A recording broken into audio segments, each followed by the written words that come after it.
আপনি সফরে চলে গেছেন, আল্লাহ বলছেন সূরা নিসা 4, আল্লাহ জানেন বান্দা যখন মুসাফির হয় কষ্টের মধ্যে থাকে, আল্লাহ সুবহানাহু ওয়া তাআলা সেই সময় বলছেন যে তুমি এখন কষ্টের মধ্যে আছো, তুমি মুসাফির, এখন তোমাকে জোহরের 4 রাকাত নামাজ পড়ার দরকার নেই, 2 রাকাত পড়েন, আল্লাহ তাতেই খুশি।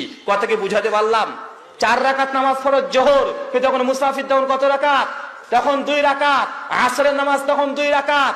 নফলের দরকার নেই, সুন্নাতের দরকার নেই। কখন? যখন আপনি মুসাফির, আপনি চলে গেছেন একদম অনেক দূরের রাস্তায় চলে গেছেন।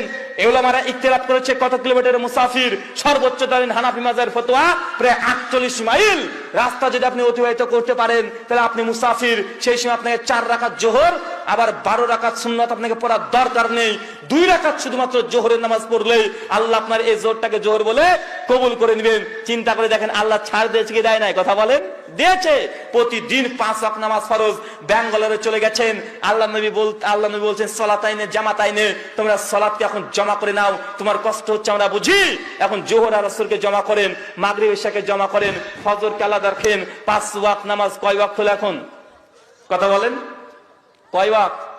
5 ওয়াক্ত নামাজ এখন 3 ওয়াক্ত। কখন বলেন তো? যখন আপনি মুসাফির আছেন, যখন অনেক দূরে চলে গেছেন, তখন সালাতাইনে জামাতাইনে নামাজকে জমা করতে হয়। জমা করার সিস্টেম কি? জোহরকে আসরের ওয়াক্তে নিয়ে আসেন, অথবা আসরকে জোহরের ওয়াক্তে নিয়ে যান, অথবা মিডিল ওয়াক্তে নিয়ে আসেন।